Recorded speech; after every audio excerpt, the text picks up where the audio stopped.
Hello Targar friends, hey everybody, it's Jason Blaha here, and once again it is time for another Orc Mode workout. And today was max effort lower day, but a quick reminder for those of you who watch these videos, please click like down below. Help me keep the likes higher than the dislikes. It will be greatly appreciated, but let's get over to the lifts. I'm real happy with today's lifts. We got a 10-pound PR with the Cambered Bar Squat. Now, there's a lot going on with my squats. I've noticed my shoulder already, some of that extra inflammation is gone when I skipped chins yesterday and just did more rows. So I'm going to continue with that trend. It's like I discussed it in yesterday's vlog if people want to know. I need to watch my shoulder health a lot. So I'm going to work on these two bars. I'm obviously the strongest with the cambered bar, weakest with the safety squat bar. But I'm making rapid progress on it. And I'm probably going to try to hit a 10-pound PR again next week on the safety squat. Then I'm going to alternate these two for maxes and just try to add 5 pounds each week. Okay, 5 pounds. And as long as my supplemental work keeps up and my rep work, I'll be able to always know if I'm going to be capable of it or not, right? I can calculate based upon how my rep work is going as to if I have that PR or not pretty successfully. And if I keep on conservative like that, I think I'll be okay. And then I'll worry about getting my hand position and back and everything for the straight bar. That's going to take its own set of work. I just need to build all the upper back and lower body strength to do it. But we're on track. I mean, we're hitting PRs on both of these bars, and these are substantial PRs, right? 575. Now that was hard. Don't get me wrong. That wasn't 100% everything I had grindy. So if I can just try to put 5 pounds a week on, you guys do the math. What's that turn into in 5 or 6 weeks? All right, we cracked 600 on that bar. If I get 500 next time on the safety squat bar, right, the 501, which I'm pretty sure I can do based upon, I could have done it probably this week. And we just try to add 5 pounds. It turns into 530 real quick. And I already know what sort of stuff I need to do to get my shoulders and everything in the right position for the other squat. I've done tons and tons of back squatting over the years. It's not like you guys haven't seen me back squat pretty heavy weights. It's going to take some work and making sure my shoulder is healthy. Deadlifts, I'm going to do the same thing. I have a sticking point just below the knee. Okay, we have a sticking point there. I'm using chains, and some people will try to point out, well, not all the chain is up. That's not the full 68 pounds. I'm like, I'm aware of that. But the chain deadlift is not a contested lift, so who cares? What are you going to argue, that I have 45 pounds instead of 68 at the top? Probably. I mean, I could actually measure it all out and figure out exactly. And I might do that later. If I care enough, I might actually go through the trouble to do that. It's not that hard. Just count the lengths off the ground. But here's the thing. I added 5 pounds on this. I'm going to do this lift twice a week. So we can argue all that we want about how much it is, but the main thing is that I want at least 20 extra pounds right around the time it hits that sticking point, a hair below the knee. Okay, that's my goal. I can put 5 pounds on that every workout and then do the rep work afterwards to know that I'm on board to do that, and to keep building up with supplemental lifts, my different weak links and different muscles. Okay. What happens when we get to 610? What happens when we get to 620 plus the chains? People really going to want to argue about it? I mean, if I'm at a point where I'm pulling as much as I was pulling before, just on the bar before we even add the chains, I mean, let's just be honest here. That's serious progress. And then we'll come through and we'll test that deadlift. I'm not going to test it till I can PR. Okay, I don't see the point. Back off work. My quads were so crushed that my quads get hit on those deadlifts, by the way. They hit my quads. These hit my quads. And it's funny because I didn't have any real quad pain on Monday after the safety bar work. Like, I had really good quad pump because I feel like I get a lot of quad with the safety bar. But just running all this heavier weight, me doing that deadlift, me doing that other lift, my quads were actually hurting. Not even a pump. It was like sharp pains running up them. So I just did 495, which is a hair over what I was prescribed to do with this, and I did 2 sets of triples. Instead of going for a third set, I'm like, look, let me just do my 2. We got a lot of quad work in, and I'll get more quad work with the but this is mainly just to work this heavier bar, to have a heavier weight on my back and get used to it. Okay. And some people have asked, why are you better at that bar? It uses more glute and low back than a straight bar and other bars do. Okay. I have really strong glutes on a really strong low back. I mean, watch my reverse hyper strength. Watch what I can glute bridge. Okay, I can do reps with 585 on a glute bridge. I do sets of 20 with 560 on the reverse hyper. Okay. So obviously the bar that focuses the hardest on those, that's where I'm going to be strong at. Even though a lot of people are weaker at that bar. A lot of people don't have the glute and low back strength I have. Maybe they have stronger quads and stronger upper back relative to those muscles. So again, I need the extra upper back. We need the extra quad, but this stuff is hitting my quads. Keeping in mind, people are like, your quads are growing. That's probably due to my sled drags. I sled drag at least twice a week. I'm doing a little bit less GPP to recover from all this training right now, but I'm still trying to sled drag a minimum of 2 days a week. That lights my quads up. Okay, so my quads are getting work. They're growing. They're getting stimulated, but we don't want to just overkill them. We can only handle so much volume sometimes.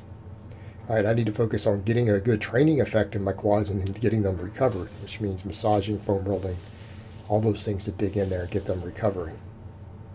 Okay. No point to doing excessive volume at a certain threshold, especially when I'm moving all these bigger weights. And a lot of people will say, Jason, you know, what's up with that? You don't even seem to care about stimulus versus fatigue. No, I don't. Stimulus versus fatigue matters when you're trying to hit these total high maximum recoverable volumes and stuff. I'm not trying to hit maximum recoverable volume. I'm just trying to stay at a really good, nearly optimal level of volume without trying to bleed that last 1% and get overuse injuries. Okay? I can focus on getting an effective volume and just keep progressive overload going, focus on recovery. And when you're doing multiple sets of back off works on squats and deadlifts after maxing twice a week, you just can't handle a lot of volume. So I did my 3x3 with these, and I did a 4th rep. And actually I kept the 68 pounds of chains. Last time I went down to 58 pounds of chains, I just kept the full chain set on. And I went a pound over 85% as far as bar weight. And I managed to get 3-3, and then I got 4. Now on the 3rd set, of course, the first rep looked grindy as hell. It looked grindy as hell, but we managed to get a 4th rep.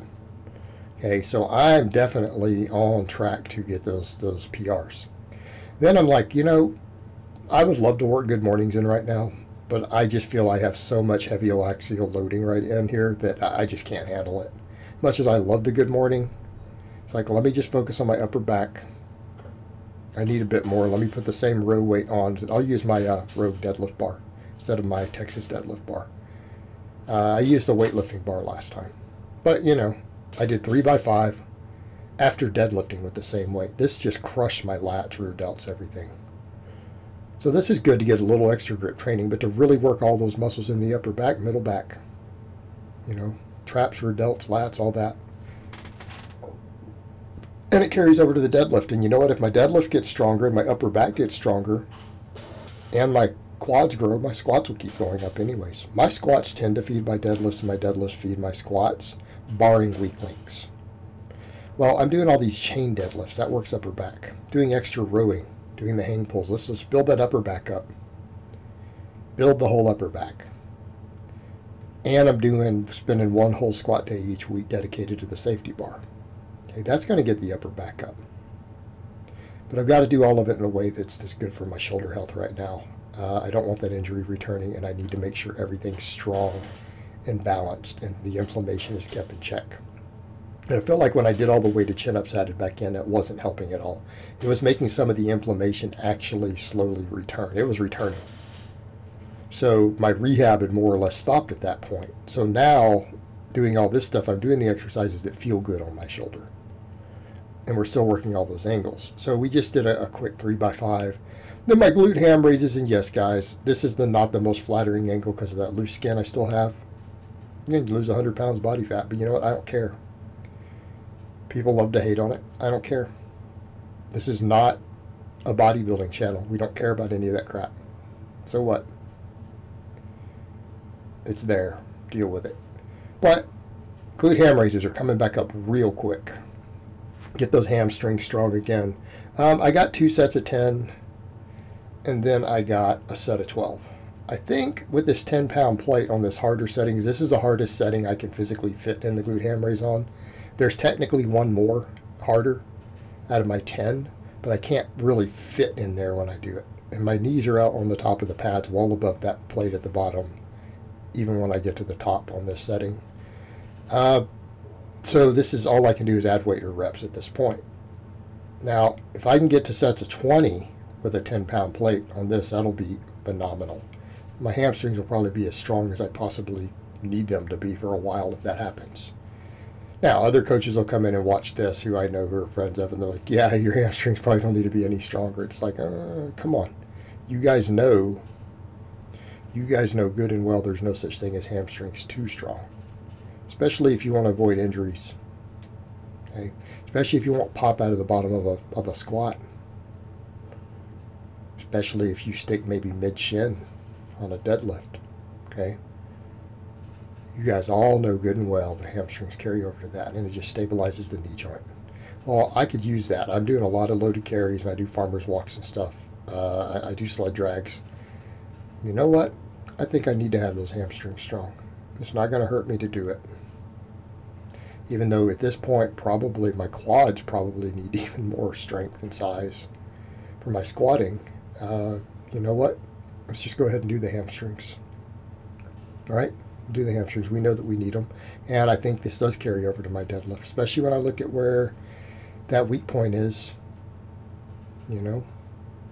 I could even argue that it could be quad contributing there because I feel so much quad. My quads hurt so bad on squats, and particularly even now on deadlifts afterwards. Maybe there is some quad weakness there. We'll keep working on it, but my quads can only handle the volume I'm giving them. All they can take. My hamstrings have a little bit left. Bring it up. We just need to get thick. Just like me, we could argue that I don't need all those cheat curls. Maybe the biceps won't contribute that much, but you know what? It gets me stronger at rowing. It helps me prevent from tearing a bicep on a deadlift.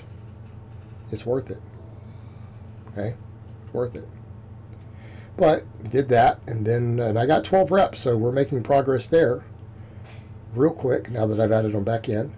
And then I can't quite get the 25 anymore with this weight on the reverse hypers. I just did 3 by 20. It's again, glutes, hamstrings, hips, everything are pretty well shot from the other work. Like I already had sore glutes before I even got to these. So my glutes were actually sore from the deadlifts, and it's probably, I suspect, the chain lockout work. Doing all that rep work against chains with the lockout, because it requires a lot of glute, probably is what caused that. But I'm very happy with today. I've got a good plan here. Lifts are moving forward. They are coming along. Right? They're moving forward. Everything's good. I'm not even going to worry about the deadlines for the goals I had set earlier this year for target lifts. I'm not going to worry about it. I'm just going to keep getting stronger. I'm not going to pressure myself with deadlines. I'm just going to keep getting stronger week to week. As long as I'm PRing on stuff. We're getting the strength up. We're getting stronger at supplemental lifts. Trust the process. We have to be process oriented, not outcome oriented. How about we just make our goal to get as strong as possible? I'm just going to forget those numbers because some of them are getting real close, and I don't want to pressure myself with it. And I think that's something I remind a lot of clients of too. They say, oh, I want to hit this lift by this or then. It's like, why don't you just get to the strongest you possibly can by then? Okay? Instead of pressuring yourself to hit a number. I get it if you got a meet coming up and you're trying to break a record. Okay, that's pressure. Unless that's on the line, you shouldn't have that type of pressure. Get as strong as possible in a time frame. Except mini goals, you can set a, hey, I want to add 5 pounds 2 weeks from now. Okay, that's fine. Don't set these lofty goals. Get what you can get. Just keep getting stronger. Love the process. All right, guys, but that's really all I have to say on that today. I hope it's been informative, and I will talk to you guys next time.